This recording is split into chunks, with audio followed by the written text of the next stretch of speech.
বিচার বিভাগ এবং স্বাস্থ্য বিভাগ, শিক্ষা বিভাগ, এই তিনটা বিভাগে মাস্ট বি সংস্কার করাই লাগবে। বিভিন্ন হসপিটালে ঘুরতেছে, অরিজিনাল আহতরা টাকা পায়নি। আসন্ন ত্রয়োদশ নির্বাচনকে সামনে রেখে চলছে আলোচনা, পর্যালোচনা এবং পর্যবেক্ষণ। আগামী সংসদ নির্বাচনে কে কোন প্রার্থী এই এলাকার উন্নয়নে কাজ করবেন এমনটি ভাবছেন এই এলাকার তরুণরা। কিশোরগঞ্জ ৫ আসনের নিকলি ও বাজিতপুর হাওড়া অধ্যুষিত উপজেলার মধ্যে একটি গুরুত্বপূর্ণ উপজেলা। এই উপজেলার তরুণরা আগামী ত্রয়োদশ নির্বাচনে কি ভাবছেন এমনটি জানার চেষ্টা করব আমরা। আমার প্রথম ভোটার হয়েছে, আমার অনেক ভালো লাগছে, অনুভূতিও অনেক ভালো, যেহেতু আমি প্রথম ভোটার হয়েছি। দেখতে পারবো সরকারের অনেক কাজেই নিজেকে নিয়োজিত করতে পারবো। একজন কোয়ালিফাইড সংসদ সদস্য নির্বাচনের জন্য আমি দুইটা মানদণ্ড নির্বাচন করেছি। প্রথমটা হচ্ছে 4S কনসেপ্ট। এটা যদি আমি সিরিয়ালি বুঝিয়ে বলি, প্রথমত হচ্ছে service, sagacity, sincerity, last of all যেটা হচ্ছে স্যাক্রিফাইস। সার্ভিস, একজন জনপ্রতিনিধি তার মুখ্য উদ্দেশ্য এবং নিবেদিত প্রাণ হবে জনগণের সেবা নিজেকে নিয়োজিত করা। তারপর হচ্ছে সেগেসিটি, একজন জনপ্রতিনিধিকে অবশ্যই বিচক্ষণ, অভিজ্ঞ এবং দূরদর্শী সম্পন্নিত হবে। তার পাশাপাশি ওই সংসদ সদস্য বা জনপ্রতিনিধিকে বাংলাদেশের রাজনীতি, অর্থনীতি, সমাজনীতি, সংস্কৃতি এবং ন্যাশনাল ইন্টারন্যাশনাল নানাবিধ সম্পর্কে তাকে পারদর্শী এবং দূরদর্শী হতে হবে। তারপর যেটা রয়েছে হচ্ছে স্যাক্রিফাইস। একজন জনপ্রতিনিধির মূল অলংকার হচ্ছে ত্যাগ। সে তার মেধা, শ্রম, অর্থ এবং আরাম ত্যাগের মাধ্যমেই একজন প্রকৃত অর্থে জনপ্রতিনিধি হয়ে ওঠে। লাস্ট অফ অল যেটা হচ্ছে সিনসিয়ারিটি। জনপ্রতিনিধি একজন জনগণকে যে কমিটমেন্ট দেয়, সেই কমিটমেন্টের প্রতি সিনসিয়ার এবং দায়িত্বশীল হওয়া উচিত।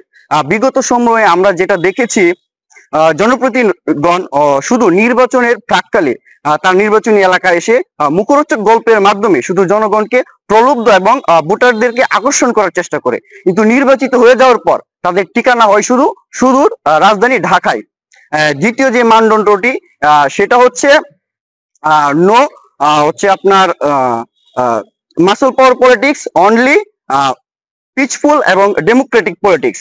এই দুয়ের সমন্বয়ে এবং আমাদের বাংলাদেশের সংবিধানে যে ৬৩ অনুচ্ছেদ রয়েছে, সেই অনুচ্ছেদের যে ক্রাইটেরিয়া গুলো রয়েছে, তার পাশাপাশি এই দুইটা মানদণ্ডের সমন্বয়ে আমরা যে প্রার্থীর মধ্যে পূর্ণ প্রতিফলন দেখতে পাবো, আগামী ত্রয়োদশ সংসদ নির্বাচনে আমরা তরুণ প্রজন্ম তাদের পরিপূর্ণ সমর্থন জানাবো এবং নির্বাচিত করব। ধন্যবাদ। একজন নতুন ভোটার, আমি ভোট দিতে পারবো, এটা অনেক খুশির অনেক বড় ব্যাপার। আমি চাই যে এবারে ভোট যেন সুষ্ঠু ও সুশৃঙ্খল ভাবে হয়, কারণ আমাদের ভোট দেওয়া না দেওয়ার মাধ্যমে অনেক কিছু হয়, সরকার গঠিত হয়।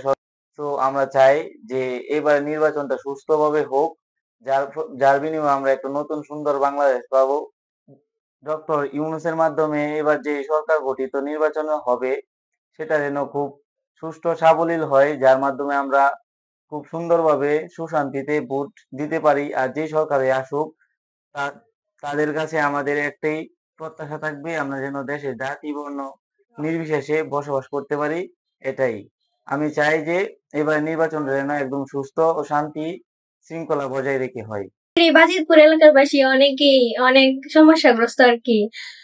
এখানে এমপিদের কাছে থেকে আমরা এটাই প্রত্যাশা করি যে আমাদের রাস্তাঘাট, যাতায়াত ব্যবস্থা একটু উন্নত করার জন্য। রাস্তাঘাটে এখান থেকে বাগলপুর যাওয়ার রাস্তাটা অনেকেই রোগীদের জন্য অনেকই সমস্যাজনক।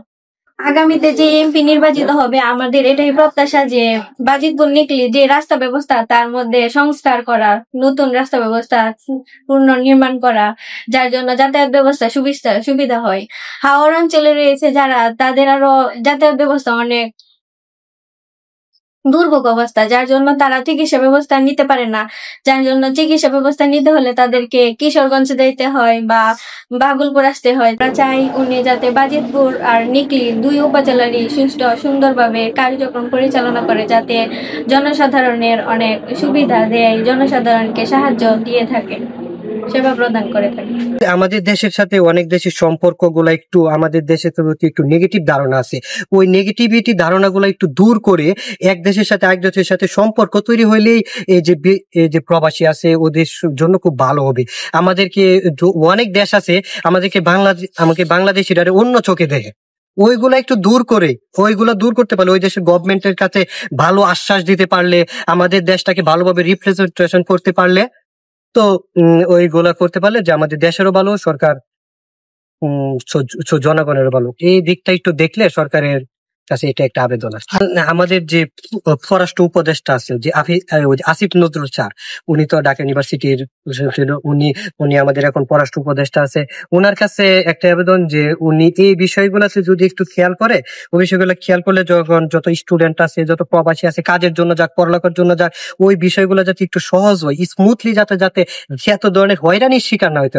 আমি যেরকম হয়রানির শিকার হয়েছি, অন্যরা যেরকম হচ্ছে, এরকম যাতে না হয়, ওই বিষয়ে যদি একটু আসিফ নজরুল স্যার উনি এই বিষয়ে আছে, উনি ওই বিষয়ে অনেক খুব ভালো বুঝে, তো ওনার কাছে এই আবেদনটা, দেশে যেই হিউজ পরিমাণ দক্ষ জনবল আছে এদেরকে কাজে লাগাতে পারলে আমাদের দেশটা অনেক উন্নত হবে বলে আমি মনে করি। যেমন জাপানের কথাই যদি আমি ধরি, জাপান সরকার অনেক লোকের প্রয়োজন, বাট এরা নিতে পারতেছে না। এই যে নিতে পারতেছে না, কারণ আমাদের দেশে আগে ভিসার ইস্যু যেরকম ছিল, এই ভিসার ইস্যু বাড়ানোর জন্য ওরা বিএফএক্স এর দায়িত্ব দিচ্ছে, মানে ওই জায়গার মাঝে সিন্ডিকেটের একটা হয়েছে।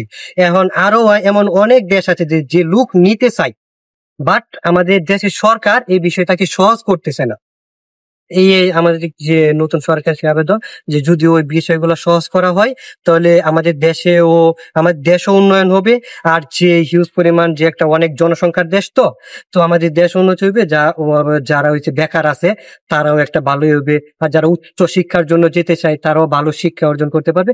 এতে করে যে যাবে তারও লাভ, আমাদের দেশেরও অনেক লাভ। সো আমি নতুন সরকারের কাছে এটাই করি, আবেদন করব যে আমাদের যে ওই যে সিস্টেমটা, ওই সিস্টেমটাকে সহজ করার জন্য যত দ্রুত সম্ভব কাজ করা যায়। একটা রাষ্ট্রের সংস্কার করা লাগবে হচ্ছে প্রথমত বাংলাদেশে যে প্রেক্ষাপট, বাংলাদেশে বিচার বিভাগ এবং স্বাস্থ্য বিভাগ, শিক্ষা বিভাগ, এই তিনটা বিভাগে মাস্ট বি সংস্কার করাই লাগবে।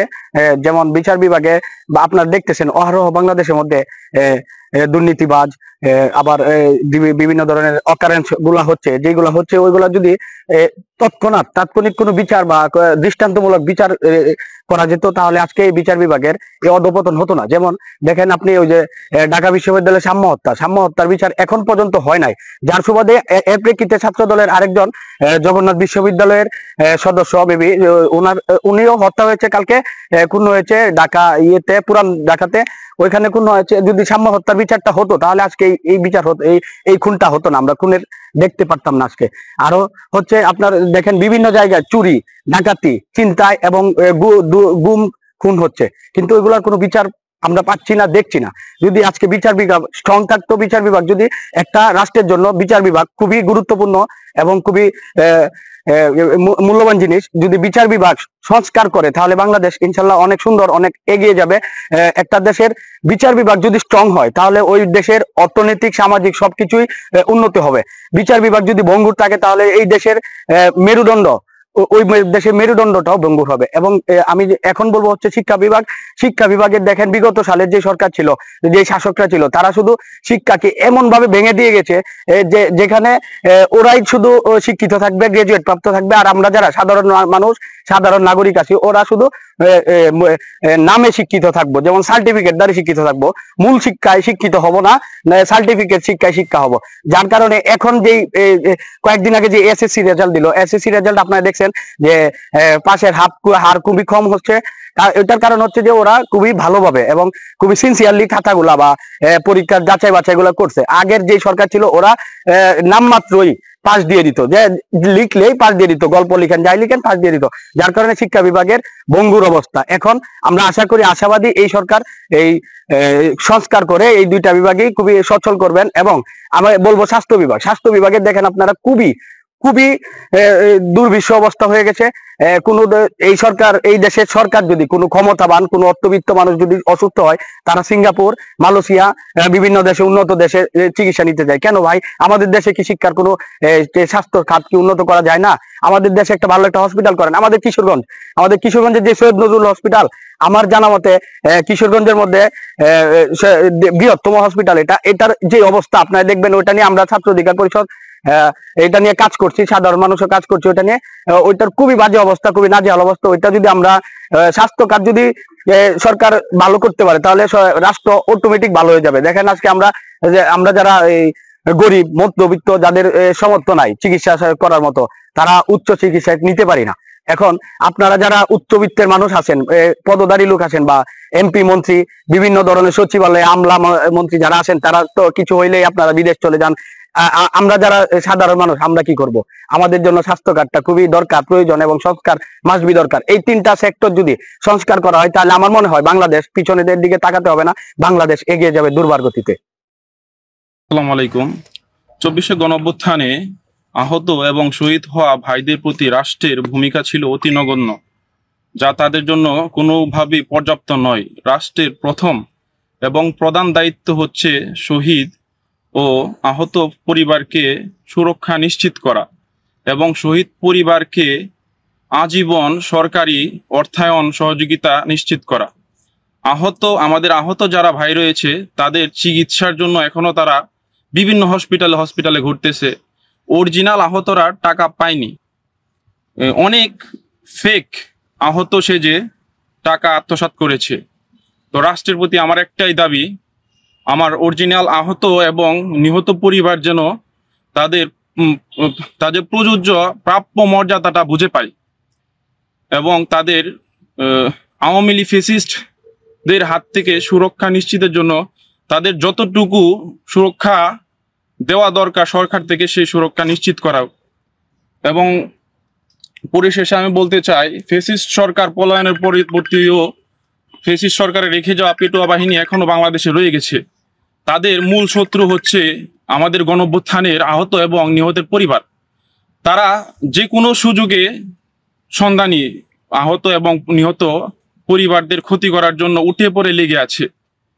তাই সরকারের কাছে আমার একটি আবেদন, গণঅভ্যুত্থানের পিছনে যারা মূল অপরাধী খুনি, তাদের বিচার অতি দ্রুত নিশ্চিত করা, যেন পরবর্তী সময়ে কোনো সরকার এই ধরনের গণহত্যা চালানো সাহস না পায়। আসসালামু আলাইকুম। আমি এনটিভিকে আমার পক্ষ থেকে ধন্যবাদ জানাচ্ছি আমাদের এই সুযোগ দেওয়ার জন্য। আমার ভোট আমি দেবো, যাকে খুশি তাকে দেব।